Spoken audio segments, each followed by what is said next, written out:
السلام عليكم ورحمة الله وبركاته. الحمد لله رب العالمين، والصلاة والسلام على أشرف الأنبياء والمرسلين وعلى آله وأصحابه أجمعين، أما بعد. اللهم علمنا ما ينفعنا وانفعنا بما علمتنا وزدنا علما يا رب العالمين. கணித்திற்குரிய சகோதர சகோதரிகளே,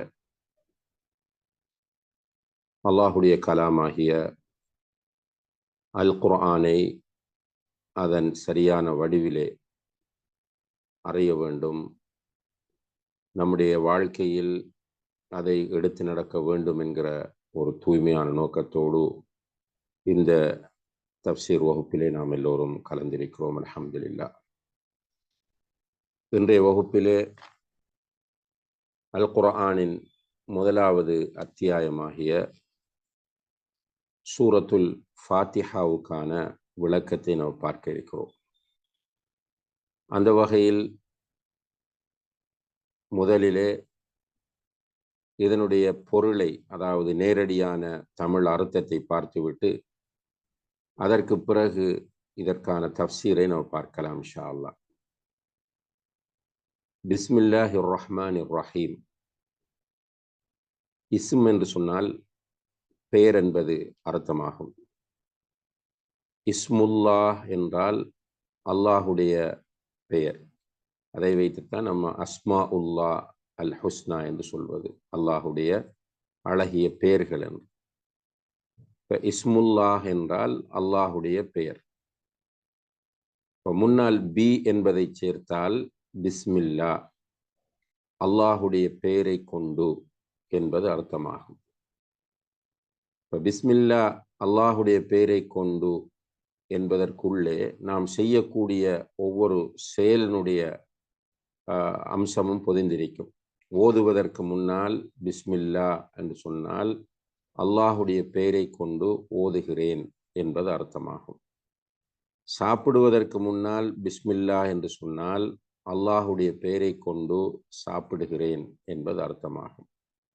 இதுபோல நாம் செய்யக்கூடிய ஒவ்வொரு காரியத்திற்கு முன்னாலும் பிஸ்மில்லா என்பதை சேர்க்கும் போது அந்த காரியத்தை அல்லாஹுடைய பெயரை கொண்டு செய்கிறேன் என்பது அதனுடைய அர்த்தமாக இருக்கிறது.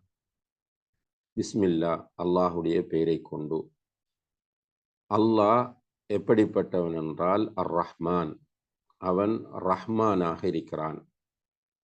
ரஹ்மான் என்று சொன்னால் அன்பு நிறைந்தவன் என்பது அர்த்தமாகும்.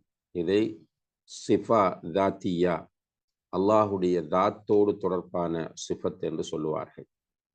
அதாவது அல்லாஹ் அன்புள்ளவன், இரக்கமுள்ளவன், அன்பு நிறைந்தவன். அர் ரஹீம் என்றால் இதை சிஃபா ஃபிஅலியா என்று சொல்வார்கள். அன்பை கொடுக்கக்கூடியவன் என்பது இதனுடைய அர்த்தமாகும். இப்போ அல்லாஹு தஆலா அன்பு நிறைந்தவன், அன்பை வாரி வழங்குபவன். அந்த அல்லாஹுடைய பெயரை கொண்டு ஆரம்பிக்கிறேன் என்பதுதான் பிஸ்மில்லாஹிர் ரஹ்மானிர் ரஹீம் என்பதனுடைய அர்த்தமாகும். அல்ஹம்துலில்லாஹி ரப்பில் ஆலமீன். ஹம்த் என்றால் புகழ் என்பது அர்த்தமாகும். ஹம்து என்று சொன்னால் புகழ்.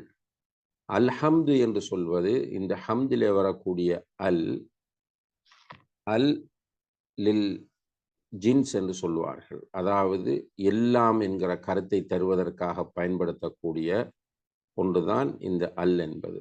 அப்ப அல்ஹம்து என்றால் எல்லா புகழும். லில்லாஹ் என்றால் அல்லாஹுக்கு. ரப் என்றால் இரட்சகன். அல் ஆலமீன் என்றால் ஆலம் என்று சொல்வது, அதனுடைய பன்மைதான் ஆலமூன். ஆலம் என்று சொன்னால் அல்லாஹுவை தவிர உள்ள எல்லாவற்றையும் குறிக்கும். தமிழ்ல நம்ம சொல்லும் போது சர்வ உலகங்கள் என்று அதை நாம் மொழிபெயர்க்கிறோம். ரப்புல் ஆலமீன் என்றால் சர்வ உலகங்களின் இரட்சகன். ரப் என்பது இரட்சகன், அதாவது படைத்து பரிபாலித்து நிர்வகிக்கக்கூடியவன் என்பது அதனுடைய அர்த்தமாகும். அல்ஹம்துலில்லாஹி ரப்பில் ஆலமீன் என்று சொன்னால் சர்வ உலகங்களையும் படைத்து பரிபாலிக்கக்கூடிய இரட்சகனாகிய அல்லாஹுக்கே எல்லா புகழும். அர் ரஹ்மான் ரஹீம் ஏற்கனவே நாம் பார்த்து விட்டோம். ரஹ்மான் என்றால் அன்பு, இரக்கம், கருணை நிறைந்தவன். அர் ரஹீம் என்றால் அன்பையும் கருணையையும் இரக்கத்தையும் வாரி வழங்குபவன். மாலிக் யௌமித்தீன், மாலிக் என்றால் அரசன் என்பது அர்த்தமாகும். யௌம் என்றால் நாள். தீன் என்று சொன்னால் மார்க்கம் என்கிற ஒரு அர்த்தம் இருக்கிறது. இந்த இடத்திலே தீர்ப்பு வழங்குதல் அல்லது தீர்ப்பு என்கிற அர்த்தம் இருக்கிறது. இப்ப யௌமுத்தீன் என்று சொன்னால் தீர்ப்பு வழங்கும் நாள், அதாவது மறுமை நாள். அப்ப மாலிக் யௌமித்தீன், தீர்ப்பு வழங்குகிற நாளின் அரசனாக மன்னனாக அவன் இருக்கிறான். அதான் மாலிக் யௌமித்தீன் என்பதனுடைய அர்த்தம். ஈயாக்க என்று சொன்னால் உன்னையே என்பது இதனுடைய அர்த்தமாகும். ஈயாக்க உன்னையே. நஅபுது என்றால் வணங்குகிறோம். ஈயாக்க நஅபுது, உன்னையே வணங்குகிறோம். வ ஈயாக்க, உன்னையே. நஸ்தஈன், நஸ்தஈன் என்றால் உதவி தேடுகிறோம். அப்போ உன்னிடமே என்று இந்த இடத்தில் நாம் மொழிபெயர்க்க வேண்டும்.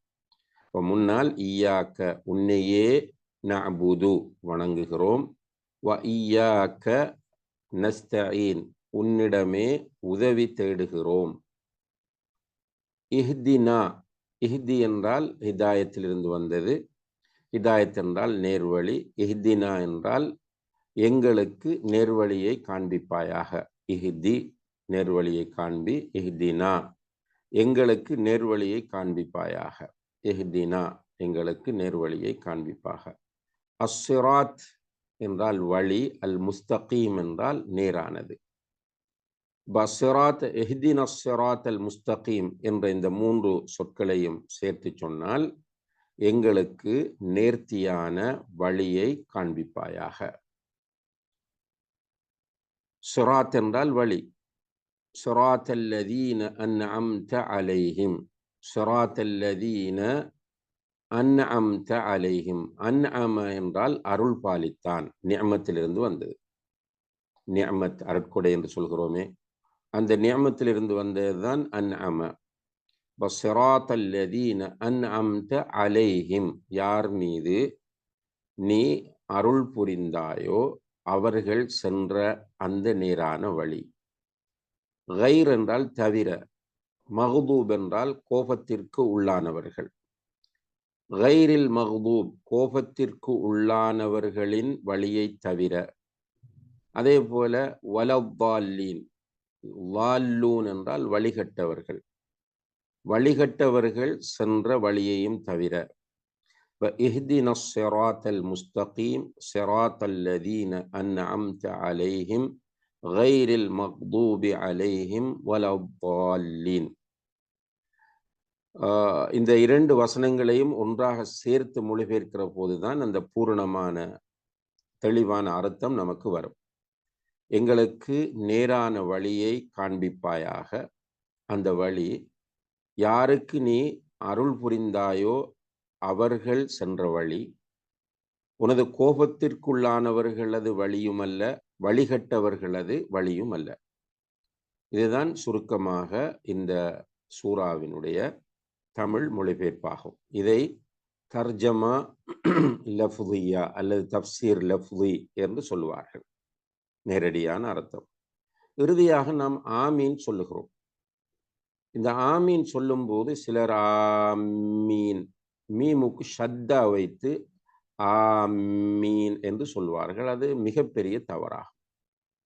ஆமீன் என்றுதான் வர வேண்டும்.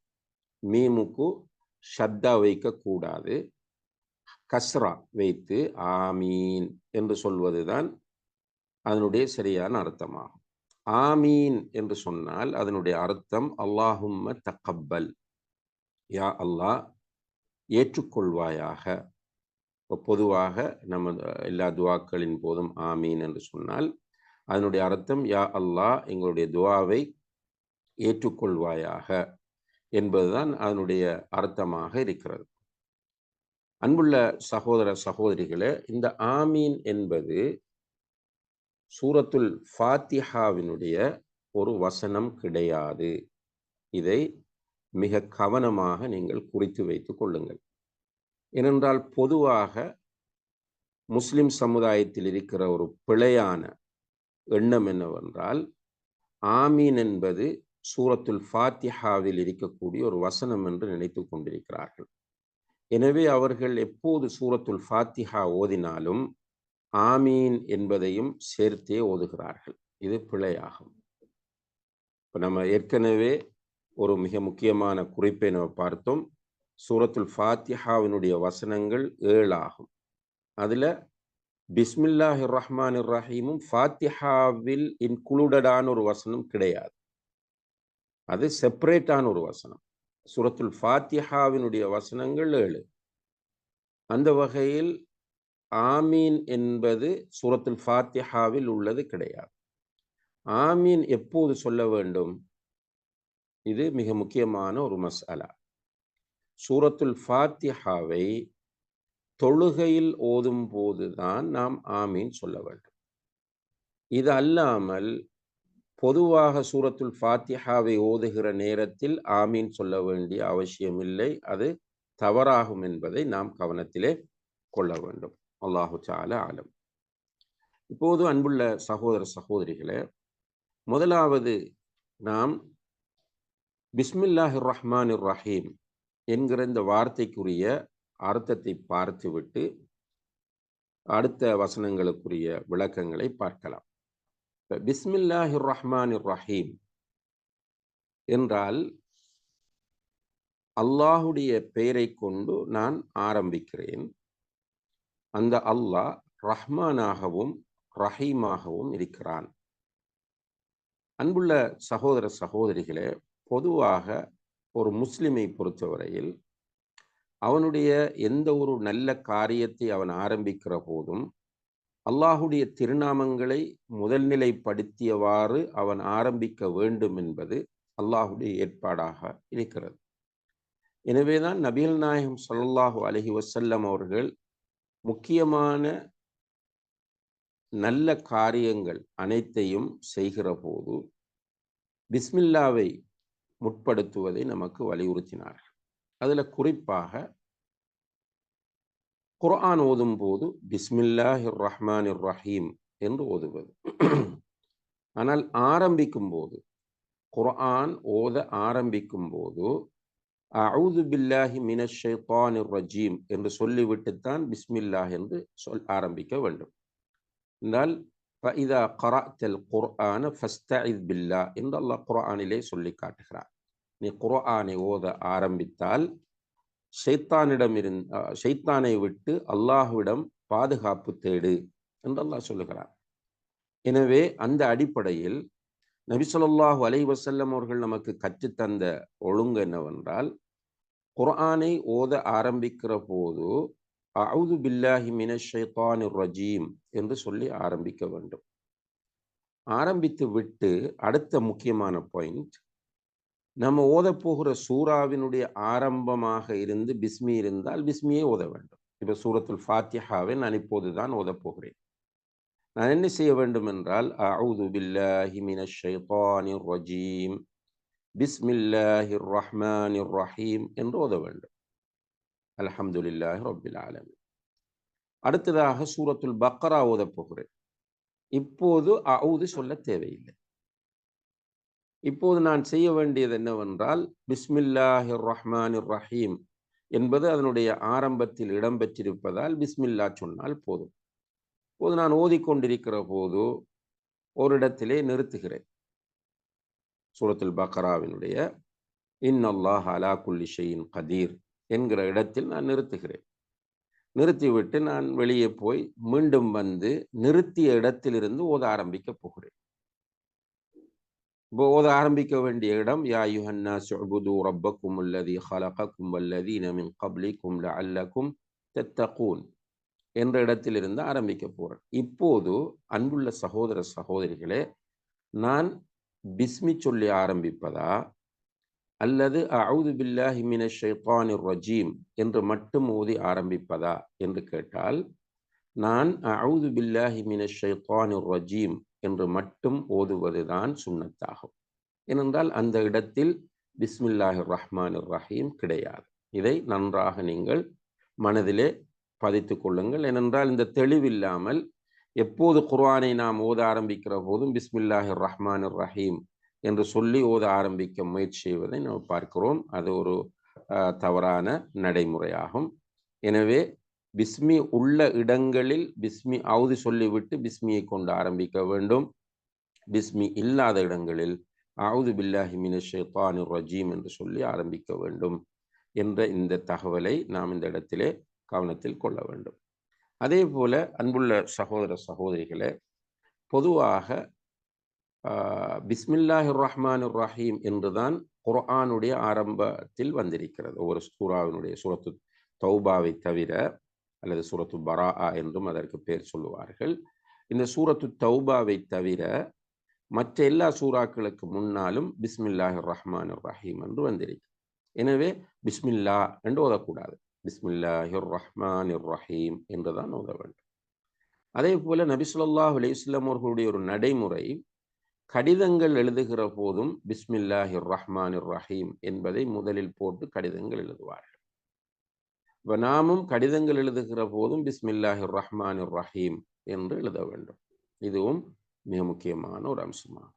இது அல்லாமல் பிஸ்மில்லா என்று மட்டும் அல்லாஹுடைய தூதர் ஸல்லல்லாஹு அலைஹி வஸல்லம் அவர்கள் சொன்ன இடங்களில் நாம் பிஸ்மில்லா என்று மட்டும்தான் சொல்ல வேண்டும்.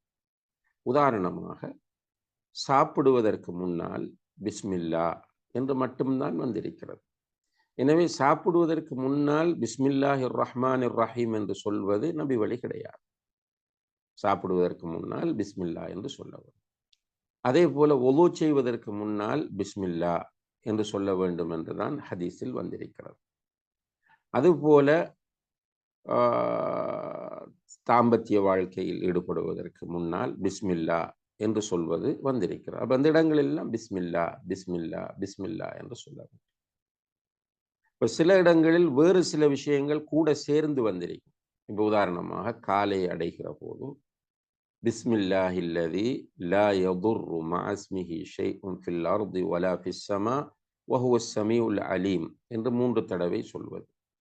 மாலை அடைகிற போதும் பிஸ்மில்லாஹில்லதி லா யதுர்ரு மஅ இஸ்மிஹி ஷைஉன் ஃபில் அர்தி வலா ஃபிஸ் ஸமா என்று சொல்வது. இதே போல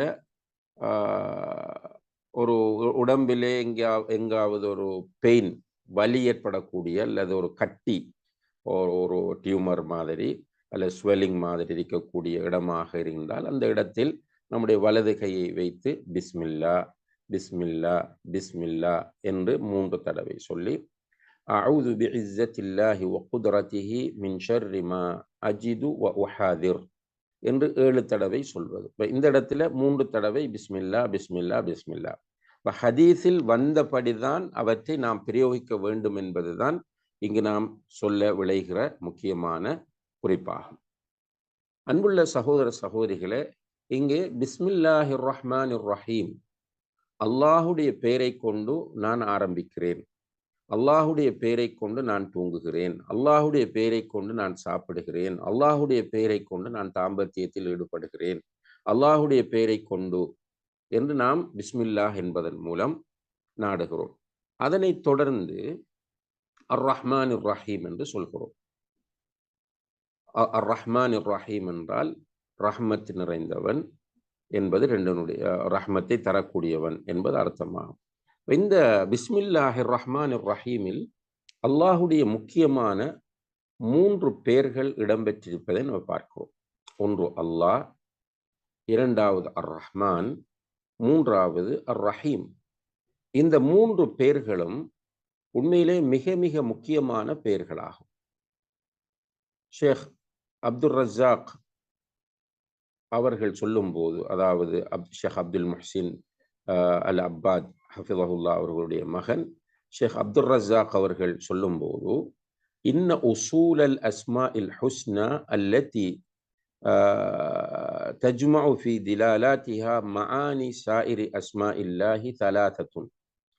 அல்லாஹுடைய பெயர்கள் அனைத்தையும் உள்ளடக்கக்கூடிய பெயர்கள் 3 காணப்படுகின்றன என்று சொல்கிறார். அல்லாஹுடைய பெயர்கள் அனைத்தையும்.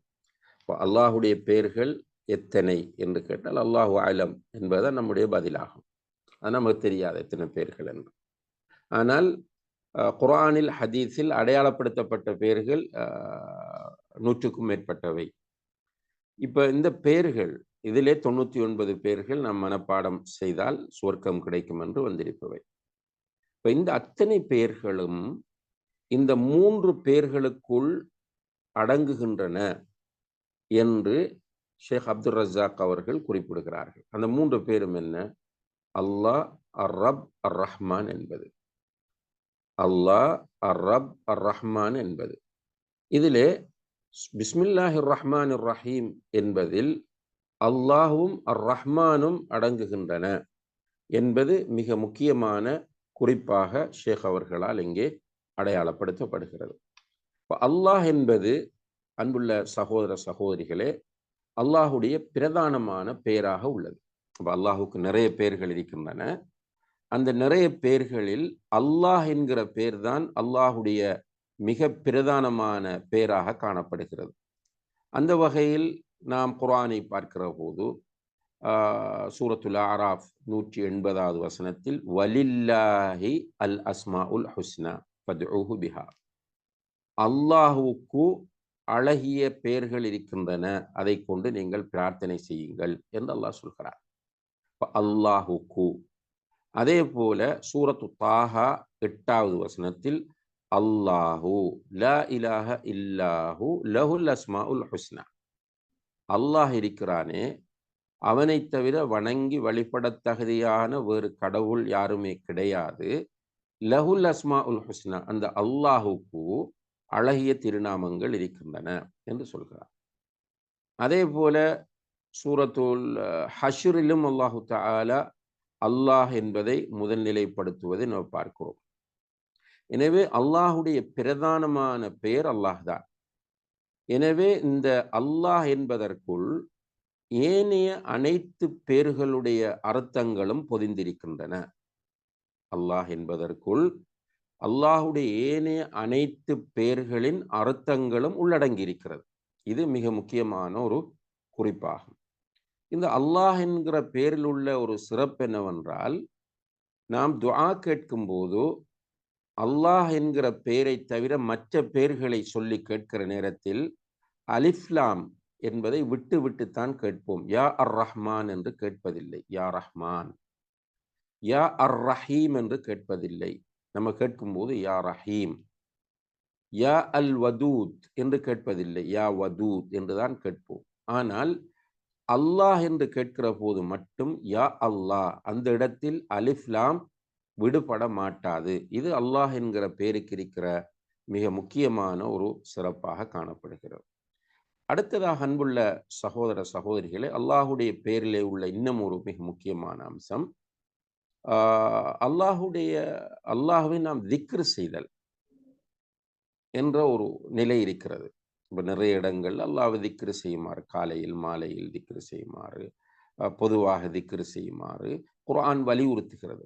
இப்போ அல்லாஹுவை திக்ர் செய்வது என்று வரும்போது, இப்போ நாம் ஹதீஸ்களிலே பார்க்கிற திக்ர்களை எடுத்தால் எல்லா திக்ர்களிலும் அல்லாஹ் என்கிற பெயர் இருக்கும்.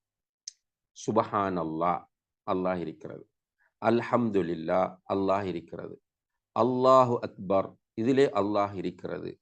அதே போல லா ஹவுல வலா குவத இல்லா பில்லா, இதிலே அல்லாஹ் இருக்கிறது. ஹஸ்புனல்லாஹு வ நிஅமல் வக்கீல், அல்லாஹ் இருக்கிறது. இன்னா லில்லாஹி வ இன்னா இலைஹி ராஜிஊன், அல்லாஹ் இருக்கிறது. இப்படி அல்லாஹுவை திக்ர் செய்ய சொல்லக்கூடிய இடங்களிலெல்லாம் அல்லாஹுடைய ஏனைய பெயர்களை விட அல்லாஹ் என்கிற பெயர் பிரதானமாக எல்லா திக்ர்களுக்குள்ளும் இருக்கிறது என்பது மிக முக்கியமான ஒரு குறிப்பாகும். அதே போல அல்லாஹ் என்கிற பெயர்தான் குர்ஆனிலும் ஹதீஸிலும் மிக அதிகமாக அல்லாஹுக்கு பயன்படுத்தப்பட்டிருக்கிற பெயர்களாகும். அந்த வகையிலே ஷேக் அப்துல் ரஸாக் அல் அப்பாத் அவர்கள் குறிப்பிடுகிறார்கள், அல் குர்ஆனில் 2200 தடவைகளுக்கும் அதிகமாக அல்லாஹ் என்கிற பெயர் இடம்பெற்றுள்ளது. அல் குர்ஆனில் 2200 தடவைகளுக்கும் அதிகமாக அல்லாஹ் என்கிற பெயர் இடம்பெற்றுள்ளது என்பதை ஷேக் அவர்கள் குறிப்பிட்டு காட்டுகிறார்கள். எனவே அன்புள்ள சகோதர சகோதரிகளே, இந்த பிஸ்மில்லா என்கிற அந்த வார்த்தைக்குள் அல்லாஹ் என்கிற இந்த அல்லாஹுடைய பெயர் மிக பிரதானமாக இருப்பதை நாம் பார்க்கிறோம். அடுத்ததாக அர் ரஹ்மான் என்றால் ரஹ்மத், அர் ரஹ்மான் அர் ரஹீம் என்கிற 2 பெயர்கள். இந்த 2 பெயர்களும் அல்லாஹுடைய மிக முக்கியமான பெயர்களாகும். அந்த வகையில் அர் ரஹ்மான் என்கிற பெயர் குர்ஆனில் 57 இடங்களிலும், அர் ரஹீம் என்கிற பெயர் குர்ஆனில் 114 இடங்களிலும் வந்திருப்பதை நாம் பார்க்கிறோம். அர் ரஹ்மான் அர் ரஹீம் என்கிற 2 பெயர்களுக்குள்ளும் இருக்கக்கூடிய சிஃபத் ரஹ்மத் என்பதாகும். அல்லாஹுடைய ஒவ்வொரு பெயருக்குள்ளும் ஒரு சிஃபத் இருக்கும். சிஃபத் என்றால் ஒரு தன்மை, அல்லாஹுடைய ஒரு தன்மை இருக்கும். அந்த அடிப்படையில் அர் ரஹ்மான் அர் ரஹீம் என்கிற பெயர்களுக்குள் ரஹ்மத் என்கிற அல்லாஹுடைய சிஃபத் இருக்கிறது. ரஹ்மத் என்றால் அன்பு, இரக்கம், கருணை என்பது அதனுடைய அர்த்தமாகும். எனவே அர் ரஹ்மான் என்றால் அன்பு, கருணை, இரக்கம் நிறைந்தவன் என்பது அதனுடைய அர்த்தமாக காணப்படுகிறது. இதை அகீதாவுடைய உலமாக்கள் சொல்லும்போது சிஃபத்துர் ரஹ்மா என்று சொல்கிறார்கள். சிஃபத்துர் ரஹ்மா என்று சொன்னால் அதாவது சிஃபா தாத்தியா. அர் ரஹ்மான் என்பதற்குள் இருக்கக்கூடிய சிஃபத்துர் ரஹ்மா சிஃபத்துன் தாத்தியா, அல்லாஹுடைய தாத்தோடு தொடர்பான சிஃபத்தாகும். அல்லாஹுடைய தாத் என்று சொன்னால் அன்புள்ள சகோதர சகோதரிகளே, அல்லாஹ் சுத்த சூனியம் கிடையாது. நன்றாக இதை கவனித்துக் கொள்ளுங்கள். அல்லாஹ் ஒன்றுமில்லாதவன் அல்ல. அல்லாஹுக்கென்று ஒரு உண்மையான நிலை இருக்கிறது. அதை நம்ம தமிழில் சொல்வதாக இருந்தால் அல்லாஹுக்கென்று ஒரு உண்மையான தோற்றம் இருக்கிறது என்று கூட சொல்லலாம். அல்லாஹ் மறுமையிலே நாம் பார்ப்போம் என்பதை குர்ஆன் வலியுறுத்துகிறது. வுஜூஹு யௌமைதின் நாதிரா இலா ரப்பிஹா நாதிரா. மறுமை நாளையிலே சில முகங்கள் பிரகாசமாக இருக்கும் அல்லாஹ்வை பார்த்து கொண்டு.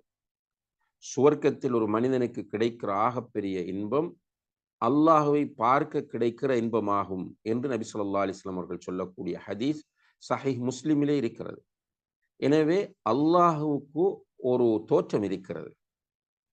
அதை நம்ம உருவம் என்று சொல்லுகிற போது பழக்கப்படாத ஒரு மக்களுக்கு, அதாவது அந்த சிலைகள் இது போன்ற உருவங்களை பார்த்து பழகிய மக்களுக்கு அது ஒரு கடுமையான வார்த்தை பிரயோகமாக தென்படுகிறது. எனவே நாம் அந்த வார்த்தையை தவிர்த்து கொள்வது சிறந்ததாகும். ஷேக் உசைமின் ரஹிமஹுல்லா அவர்கள் சொல்லும்போது அல்லாஹுக்கு உருவம் இருக்கிறதா என்று கேட்டால் அவர்கள் சொல்லுகிறார்கள், நீ உருவம் என்பதன் மூலம் எதை நாடுகிறாய்? உன்னைப் போல, என்னைப் போல, ஏனைய படைப்புகளைப் போல அல்லாஹுக்கு உருவம் இருக்கிறதா என்று நீ கேள்வி கேட்டால் அப்படி ஒரு உருவம் அல்லாஹுக்கு கிடையாது.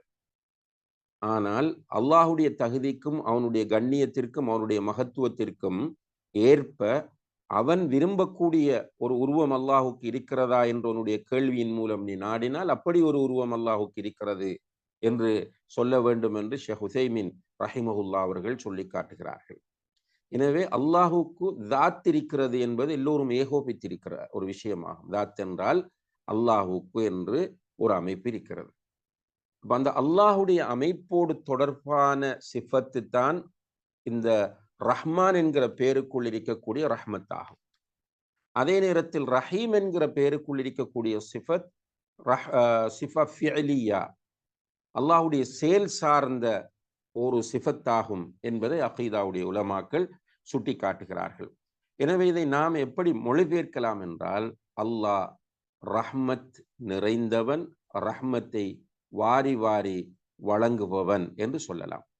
இந்த ரஹீம் என்கிற பெயரை நாம் கூடுதலாக பார்க்கிற போது அந்த பெயர் ஒன்றில் முஃமின்களுக்கு ரஹ்மத் செய்வதை பற்றி வரும். உதாரணமாக சூரத்துல் அஹ்ஸாபிலே அல்லாஹ் சொல்லும் போது வகான பில் முஃமினீன ரஹீமா, முஃமின்களுக்கு அன்பு காட்டக்கூடியவனாக அவன் இருக்கிறான் என்று வருகிறது. அல்லது ரஹ்மான் என்கிற பெயரோடு இந்த ரஹீம் சேர்ந்து வரும். அர் ரஹ்மான் அர் ரஹீம். அல்லது வேறொரு பேரோடு பெரும்பாலும் சேர்ந்து வருவதை பார்க்கிறோம். அல் அசீசுர் ரஹீம், அல் கஃபூருர் ரஹீம், அல் பர்ருர் ரஹீம், அத் தவ்வாபுர் ரஹீம், இப்படியாக சேர்ந்து வருவதை நாம் பார்க்கிறோம். இது ரஹீம் என்கிற பேரோடு தொடர்பான ஒரு மிக முக்கியமான குறிப்பாகும். எனவே அன்புள்ள சகோதர சகோதரிகளே, பிஸ்மில்லாஹிர் ரஹ்மானிர் ரஹீம் என்ற இந்த வார்த்தை அல் குர்ஆனில் உள்ள முதலாவது வசனமாக காணப்படுகிறது.